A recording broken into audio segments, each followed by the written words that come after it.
Welcome to Corks and Conversation with Stacy Green. Yes, I loved her book, Girls in the Snow, which is set up in your area, Cathi. And I imagine Girls in the Snow is a common scene at your home over the years. Is that snow I see outside your window there? Yes, it is. You can see it in the trees. I'm sure Stacy has some in Iowa as well. And you're right. We are often playing in the snow because we have to make the best of it. But don't get that confused with Stacy's dark thriller with FBI agent Nikki Hunt. Not the same kind of snow activity. Right. I get you. It's not at all similar. But before we go into all the talking about fiction, Cathi, why don't you tell us a little bit about our author today? Oh, I'm so excited to. Stacy is the best-selling author of many, well over a dozen award-winning novels and short stories. The Girls in the Snow, which is right here, I'll hold it up, became an immediate Amazon, iBooks, and Kobo bestseller.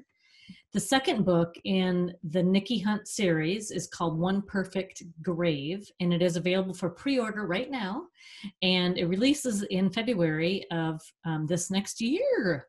Yeah. And that's so exciting. And she also has some really exciting news. She has a previous novel from 2017 called Killing Jane, and it has been optioned for television by a major production team. All Good Deeds, another one of her novels, the first in the Lucy Kendall series, won a bronze medal for mystery and thriller at the 2015 IPPY Awards, which we'll ask Stacy about. Just lots and lots. Another one that you need to know about, Tin God, which is a Delta Crossroads, the first in that series, was runner-up for Best Mystery and Thriller at the 2013 Kindle Book Awards. So Stacy has been winning the awards and writing the books. Sounds like it. Yes. She loves thrillers and crime fiction, and she's always looking for her next dark and twisted novel to enjoy. She started her career in journalism before staying at home to be a mom, most important job ever, and rediscovering her love of writing. She lives in Iowa, in my neighborhood, as you say, with her husband and daughter, and 2 spoiled fur babies that we were just talking about. Yes, very spoiled. So, Stacy, welcome. Thank you for having me. Yeah. So before we get started on anything really important, let's talk about the big thing, wine. Yeah, always. All right. Well, Stacy, you suggested a Pinot Grigio. So I went to the store here in South Florida and I found this bottle that just jumped out at me. It's so pretty. It's blue. But it has sparkling around the top, and the label is white in the middle with sparkles, and it has like a sparkly moon on it. And it's Gemma de Luna wine, Pinot Grigio from Italy, and it reminded me of, snow. And so I said, this is perfect. It looks like it's like a snowy day. So it's very pretty. It is Unfortunately, I got it here in South Florida, but you guys couldn't find it up there. Apparently up in midwestern country, we don't have it around here. That's a bummer, but you all are enjoying Pinot Grigio, so that's good. And this one is I looked at their website, and they have something like an ad campaign that says, "What's your Gemma moment?" So this is our Gemma moment. Nice. It's a conversation. But it's really good, though. It is a fruity wine. It's white peach and mango taffy with an elegant plush fruit mango flavors and sweet yogurt, which I'm not sure what that means. Lime zest and underripe strawberry. So it's a little tart, but it's good. Sorry. So are you guys enjoying your wine, right? Yes. We're both having a Pinot Grigio too. Yes. I'm having an Ecco Domani. Which one are you having, Stacy? The Santa Margarita. Yes. It's very good. This is the first time I tried it. It's good. It's very good. I've had that one before too. Well, good. So we're lubricated now. Yeah. All right. So I am so excited to talk to another Midwestern writer. We've had this great track record this year of talking to writers from California, and often we'll talk to writers from Florida because that's where Christie's from. Right. So I'm so happy to talk to you, another neighbor. I'm in South Dakota and she's over in Iowa. Yeah. So I'm really curious. I loved the book, Stacy. Thank you. Absolutely loved. It's set in Stillwater, Minnesota, which is one of my favorite towns. Yeah, it's pretty cool. And so I was really curious about your choice for the setting, because the story is inspired by a horrific crime that took place in Iowa. I remember, I think us Midwesterners hear about each other's, terrible woes. So I was curious, how did you go about picking your setting? Well, my closest friends, who are really more like family, they live up in South St. Paul. So before COVID, I went up there a lot, and we've gone to Stillwater, and I had actually a book that I shelved a few years ago. I was going to set Stillwater, and we went all around. It was summer, so it was so pretty. We went around, looked at all the Victorians, and of course we went antique shopping. We've done that several times, and it's just such a picturesque little town. And I know that, small towns seem to be kind of where it's at for readers. Readers, they seem to feel more connection with a small town. I've noticed that, and my publisher mentioned that, and Stillwater seemed like the perfect place because it is technically small. Yeah. My friend's husband, he actually went to Stillwater High School. Oh. Yeah. So you had an inside connection a little bit. Right. And Stillwater High School actually is still like the high school for several counties around there. So it's kind of crazy because it's only like 30, 45 minutes from the Twin Cities, but it does feel like, you're away, and it feels rural, and it's just very pretty, and it's cold. So it is cold. It's always a great setting. So yeah, I'm glad I chose that one. Yeah. I really enjoyed it because I have spent time in Stillwater, and I thought you did such a good job of capturing that small town, that especially with these characters that are a lot of them went to school, like you say, high school in a small town, and then maybe have gone away, and some haven't. And I thought it was such an interesting take where Nikki Hunt, who is this great protagonist, is aware of change but the sameness in that small town. And I thought that was great. Right. Thank you. I grew up in a small town, Southeast Iowa, much smaller actually than Stillwater. So I'm very familiar with the I guess politics, or the way things work. And I always remember my parents actually. I was born in Indiana, and we would go back to Indianapolis for Thanksgiving and Christmas. And I can remember every time we went, it had gotten bigger and bigger and bigger, and it just kept branching out because they were lived in Greenwood. So I kind of always thought about that, what it would be like to go back to your hometown and see it look completely different. Yeah. My hometown does not. So really, no, it's pretty much the same. Yeah. That's awesome. Yeah. Okay, so Nikki Hunt is a pretty kick-ass protagonist. Thank you. Yeah, we liked her. Yeah. I really enjoyed her, and you've written many protagonists. We'll talk about numbers here in a little while, the amount of novels you've written. But where did Nikki, what was the germ for her? Where'd she come from in your mind? Well, I'm going to be honest. This past summer, I was trying to decide what I really wanted to write, and, just with some things that had happened. And the book couture editor, Jennifer, who's fantastic, she contacted me for, I think, the third time since 2016, asking if I had anything new. And I was starting to think about stopping writing. So it was very kind of serendipitous. And wow, I've always wanted to do an FBI profiler, but I kind of, you don't want to, it almost becomes a cliche. So I wanted to do something a little bit different. And it just was sort of a, spur of the moment. This is what I've been thinking of. the lyric in Elizabeth Case that you mentioned is always, you know, stuck in my mind. And I wanted, you know, a protagonist that would have a really good backstory that people could latch onto. Mm-hmm. And to be honest, my editor really helped me develop her too, which was awesome. That's an awesome experience because, you know, you get feedback that is really valuable, and also, you know, from a different perspective. Because, you know, book couture has been going like crazy the last several years. So it was kind of a collaborative effort, but she's kind of the voice in my head too. I've kind of come to realize that, especially actually with the second book. So, wow. So you were actually contributing or considering not writing, and then the alternative was you created this awesome character. Yeah, because as an indie, you know, you have to produce, and you know, my mother, we lost her in 2017, and after a long health battle, and you know, I really didn't put anything out for like a year and a half, and so I was always playing catch up with the next couple of books that I did put out, and I couldn't hit on anything. Like I couldn't find anything that I really enjoyed.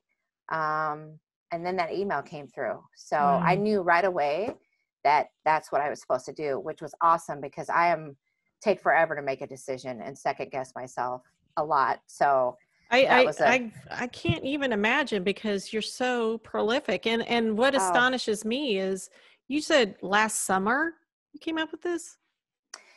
Yes, she emailed me. Oops. I'm going to mute my phone. Oh, my daughter did not text that she was at swimming. That's great. My vehicle. I want to say, not this past summer. I'm sorry, summer. Oh, I was like going, oh my gosh, what did you write it in a month and then get it edited? No, it's like ever since COVID, and she's home, yeah, COVID doesn't even feel like we had a summer. Together. That's true. So it was actually probably like late summer 2019, I want to say. And so we came up with it then, and then I came up with kind of the initial idea for the first 3 books, kind of what I was thinking, and it went from there. Wow. So awesome. It's a great success story. Thank you. And speaking of success, go ahead. No, sorry. I was just going to say the past week has really surprised me. I had tempered my expectations because it's very difficult. I mean, there's so many books out. There's so many great books. It's hard to get visibility. So I was, you know, trying to focus more on the experience. Right. You were trying to get visibility, and then this happened. Yeah. I know. I mean, I'm sorry. So we're looking at a promotion on iBooks. No, we're not. We're looking at Matthew McConaughey is what we're looking at. Matthew McConaughey right next to The Girls in the Snow. Is that not the best thing? It was pretty awesome because I had, you know, iBooks is always, it's a different beast than Amazon, and the book was doing better than I expected everywhere. And so I kind of was obsessively checking the sales rank because I don't have access to the numbers like I do as an indie. And that came up, and I might have scared my husband. I mean, I might have screamed a little bit. So it was pretty awesome. That's the best thing. I don't know. You couldn't arrange that if you had planned it for years, right? No, you couldn't. Serendipity. That's awesome. Yeah, anyway, Christy, go ahead. I interrupted. No, that was a perfect segue into that because I was thinking that right before you said it. But I was going to diverge a little bit into the Killing Jane and Aaron Prince series that's been optioned and is in development for a TV series. Yeah, it's kind of been in development for a while. It's basically what it is there's a shopping agreement, and these producers really believe in it, and they've been going and trying to put different packages together and pitching it. And we've had some nibbles, but to be honest, getting a TV show is like a unicorn. Yeah. So it's like getting Matthew McConaughey pictured next to your novel. Exactly. And, you know, I remember my husband was so excited about it, and I was too, because it was really cool that, you know, these people thought that they could make a TV show out of the book. But, you know, it's cool to say, but who knows what's going to happen? Yeah. You know, it's just, right. I kind of try to put that part out of my mind, and it's we'll see.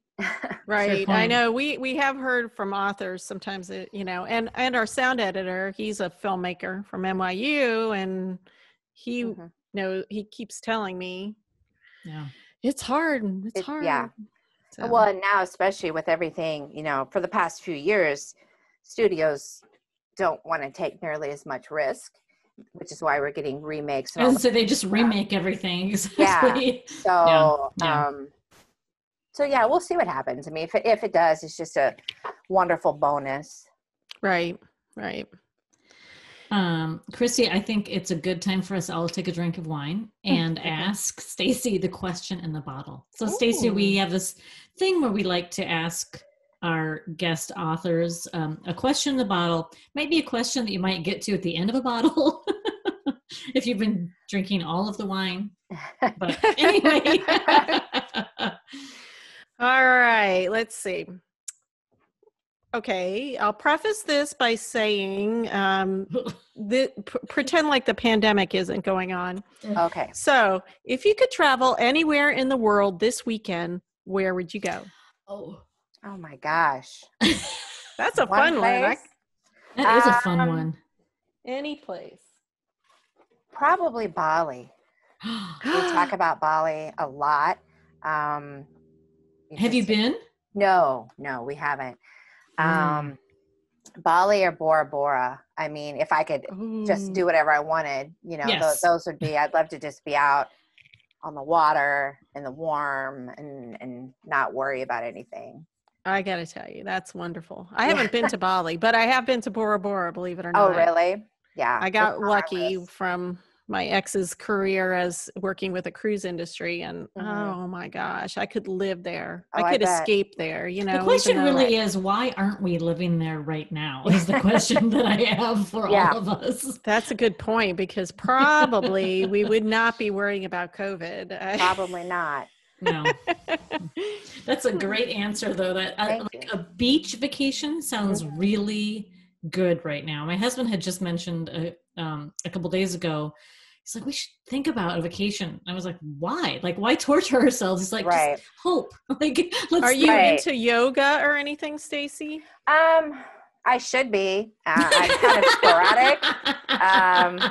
That's an awesome I answer. try. I get exercise every morning with the dog, so that's good. But I keep saying I need to get back to yoga because I have back and hip issues and all that.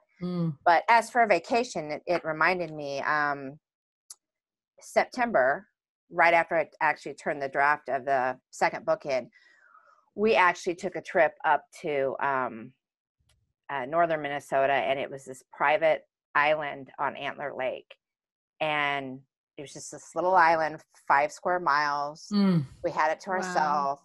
Oh my gosh. And we didn't have to worry about anything, and it was awesome. I bet it was. And that is beautiful up there. It is beautiful. It was. And it was, it was September 23rd. So it was not busy. Yeah. And the rates were good. And like my daughter was talking about wanting to go back in June, and we're like, no way, because the lake is not going to be quiet. Yeah, no, this is an anomaly. Yeah. Yeah, could you see that? Did you see the Northern Lights? That's on my bucket list, and I'm like, haven't, and we need to. Yeah, I have a friend from Minnesota who says that you can see them from there sometimes. So I'm like, okay, yeah. all conditions have to be perfect, I think. Right. Yeah. Anyway, so let's just segue into the next topic that we've sort of touched on, because this season we've been talking about all the different kinds of publishing. And on your website, you said after a brief dip into the publishing world, you realized you were better suited to pursue your dreams of indie publishing. So can you tell us a little about your journey and what makes you better suited for indie publishing? Well, I guess I should maybe update that. But initially, when I finally decided to take the leap, I went with a small press, and, I didn't really, you wanted the editing, and that's why I decided to do a small press, because I thought I would get the editing, and still be able to, sell books, but the editing was not what I had hoped. And I had to do much of the work myself. So, I really started researching and talking to other authors and trying to figure things out. And it just seemed at the time, the way to go. I mean, for me, it was an investment because, it's a tough genre to write in. So that meant editors, hiring, development, copy, all that sort of thing, cover artists. So it was a tough go at first, but, initially, really up until 2017, I loved it because I was producing books and, the royalty rate is much better. You're in control of everything, which is good and sometimes bad, but, kind of after 2016, 2017, not just my personal stuff, but Amazon ads came out and it's become very much kind of pay to play. And I really couldn't, nor did I want to put in some of the big advertising dollars to get the visibility. And I think it's much harder to start out as an indie today unless you really are strategic about it. But it was a great experience and it helped me to learn, the ins and outs and what not to do and things I would do differently and what good editing actually is and all that sort of thing. Mm-hmm. And so now you're with Couture. Book Couture. They're like they call themselves a boutique publisher. They're based out of the UK. I think they started maybe 5 or 6 years ago. Lisa Reagan is with them, Angie Marsons, DK Hood, Rona Hassel. I mean, they've got a lot of good authors and they've sold several million books at this point. And so they not only have the covers are awesome, the titles are great, and they do all of that. And that's my most hated part as an indie, is figuring that stuff out. And they know how to, work the Facebook ads. They know how to, they have people who do that. You don't have to do that yourself. You don't have to try to figure out the analytics, and which just sucks the life out of you. Creativity. No, I can't even imagine. Yeah. They know they have their stuff set up really well. They've been successful. They're fantastic to work with. And I've really just been able to just write. How many books have you been with them for? I just turned in the second one. I signed for a 3-book series. I'm hoping that we can continue the Nikki series. Or, they kind of usually wait to talk about that till after the 3rd book is in their hands. Sure. Which I need to start tomorrow, probably. But, no pressure. Drink the wine today. I'm just saying. Exactly. So, yeah, I mean, it being an indie is difficult, and I think it takes different things than what it did. Like when I started, like now authors are putting out, it's Kindle Unlimited, and they're putting out a lot of books at once, and there's a lot of ghostwriting, and not that everybody's ghostwriting, but it's just there's so much competition for visibility. So it's great to have the publisher handle that for you. Right. When you were doing indie though, you were I mean, it sounds like a lot of work on the business end, but you were producing a lot of books. I mean, I counted on your site. I'm like, oh my gosh, how prolific you must have been at that time.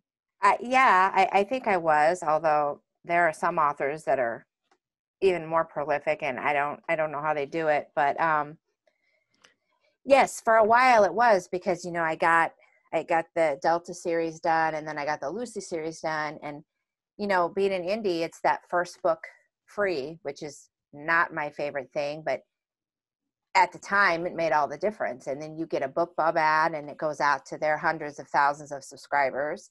And then people start buying through the series, and, you're making much more royalty than you would with a publisher. So it was, but you've got to write more, I guess. Yes. I mean, yeah, that's where it got to the point. And, I was getting burned out, I think. And then dealing with my mom and all that sort of thing, it just sort of shut me Sounds off consuming. for a while. Yeah. So when you were publishing that way, you would really think in terms of a series then, because idea is to catch somebody with that first book free, right. But then you have to have things that they want to buy ready to go, right? Is that how that? Wow. Right. And a good strategy now, as far as I know, is to kind of wait until you have 3 or 4 books done and ready to go. And then, and then put one up, and then in 2 to 3 weeks, another, and then go that way. That's crazy. Yeah. Oh because, my gosh. there's Amazon's got their algorithms, and now it's the AMS ads, and it's just, and not to knock Amazon, because, we wouldn't be here without them, but it's very difficult. Yeah. It's very difficult. And for me, figuring out the ads and all of that and worrying about the marketing just kind of, like I said, sucked the creativity right out of me. Right. Stacy, we hear so much from authors how reviews matter, right? So much, because that helps get that algorithm on Amazon. Can you talk about that so listeners understand why that is such an important thing? Well, Amazon changes their algorithms all the time, but I do believe it's basically they reward your success, and they how many reviews you have goes into the ranking and can help with your visibility. And also, word of mouth really does sell books. And, if you think about it, if you're browsing thrillers or whatever genre, and one book's got 10 reviews and the other book has 150 reviews, most people are going to go with the one with more books. So it's just really important, for visibility. Well, I think it was our egos too. We need. Yeah. Should not read your reviews. Never read your reviews. Because there's only so much wine, and so you need those reviews. Exactly. Well, shout out to all your readers, and Christy and I will both write because this is I just put a review on Amazon today, I believe, and because I actually found your book on NetGalley and was like, oh, this looks like something I'd like, I'm going to, because that's kind of how we scout out sometimes to find people that we want to talk with. And I was like, Cathi, you're going to love this book, Yeah. She's like, it's right in your neighborhood. And I was like, and I found it fascinating because I immediately got an email from Book Couture. And I thought, this is really smart, because they talked about it. They said, if you're writing a blog or you have something, let us know. And so they were really into that. And I was like, that's a good publisher. Yeah, they do. They're very good with the marketing and the PR, and they just, like I said, they kind of have their hands everywhere they need to be. And NetGalley is awesome, as it costs money.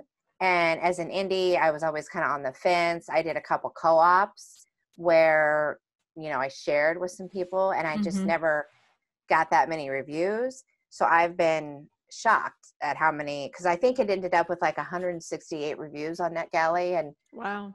Yeah. And I think most of them have now been posted. And that's huge to have over 100 reviews on Amazon in the first week. Yeah. Is huge for visibility. Yep.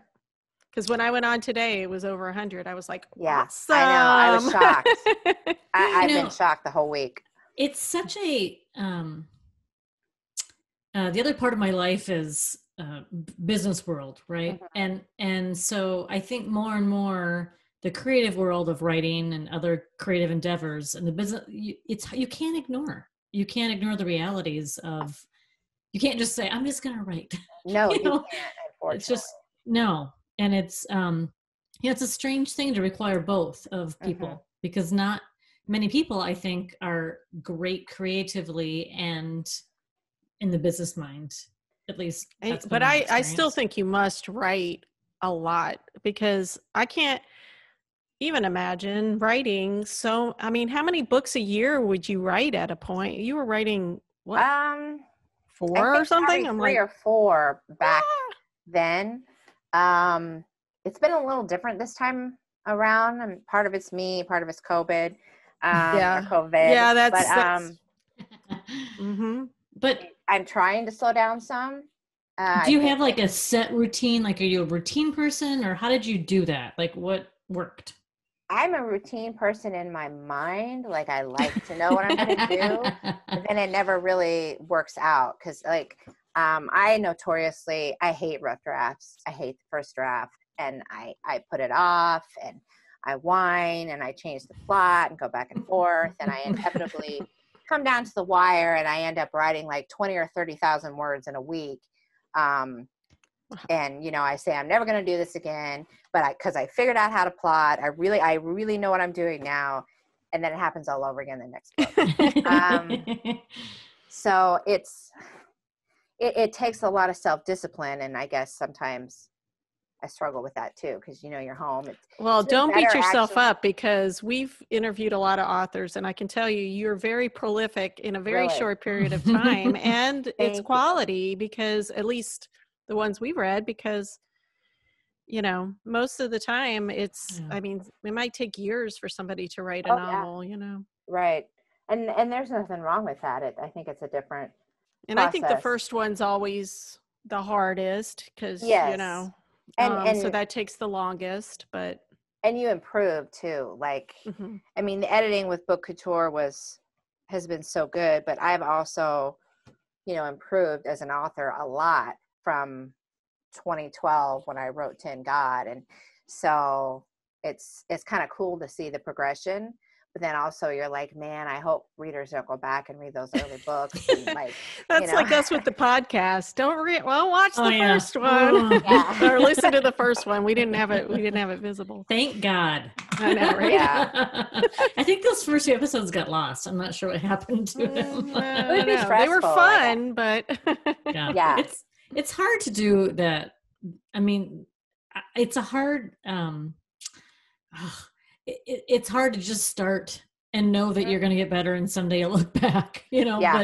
But man, I'm so glad you did, because this is a really riveting, page turning. I like to go to bed early, Stacy, and this did not want me to go to bed early. I'm an insomniac, so that got finished in a day or two. Yeah, Christie has a whole different reading routine than I do. I like to go to bed about 9:30 at night and wake up very, very early. Christie just reads all night long, it seems like. So, but this is really a good, and I really did love this protagonist. I'm anxious to see what's next for Nikki Hunt. I really am. Me too. Good. Me too. I'm glad that it's coming out quicker.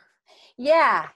We had initially, I think they'd initially said March, but then once she got the first draft at the end of September, which I thought was terrible, and I thought it was a mess and all that, and she loved it, so we're able to move it up a little bit. Wow. Well, that's because you're used to the indie, where you were working really, really prolifically putting them out, but we're kind of used to having to wait a whole year. Right. So I'm excited that we don't have to wait. Me too. We are all a little bit short-sighted sometimes, and we get impatient. Yeah, especially when you find an author or series you like. Because for me, I'm very picky. Yeah. And so, you know, when you run out of that series, it's hard to wait for more. Yeah, for sure. Well, Stacy, it has been wonderful talking with you. We could do the wine and conversation all day, I think. Yes. Yeah, we probably could. Well, thank you but guys. Before we go, like Christie, that's your cue. We have one final question. We She's like, I gotta take a drink. Yeah, we always ask this of our authors. It appeases our mysterious foodies out there. That's what we call our listeners. I don't know. I liked it. But anyway, which of your characters would you like to share a meal with, and what would it be? I would say probably Nikki, and probably a big, like, full course Italian meal. Ooh, like all the nice. My close friends in Minneapolis Christine's Italian, her mom's Italian. They're fabulous cooks, so I've been spoiled that way. So anything Italian I'm always up for. Oh, That sounds great. watering. That Yeah. sounds really great. good. I'm like, oh, an I can Italian picture it restaurant too with in a that concept. snowy Mm. northern Minnesota or Yeah. Minnesota, and then warm Italian food and garlic and Sounds Yeah. sounds good. Okay, Stacy, if and when our listeners want to learn more about you, what's the best way for them to reach out to you?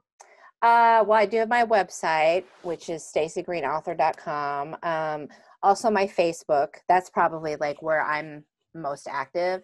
Okay. And it's Stacy Green Author. And I also have Instagram, and I think it's Stacy Green 26 on there, or Stacy Green Author. So pretty. Well, for everybody out there, it's Stacy Green, just like it sounds. No extra E's or anything. No extra letters. Yeah, no extra letters. My married name is actually Wissenand, which is what was up. Oh, We saw that. Yes. Yeah. So that's why it wouldn't fit on the spine of the book. So I went with my maiden name. Probably wise. Yeah. Great. All right. Well, thank you again. And if you like page turning thrillers with smart female protagonists, then you're jumping in on the first of the series here with Girls in the Snow. So just go out and get it and read it. We guarantee you'll like it. This has been such a fun conversation, Stacy. Yes, Thanks so much. Thank you so much for having me. Yes. Yeah. All we have left is a cheers. Cheers. We have wine left. Cheers. Cheers.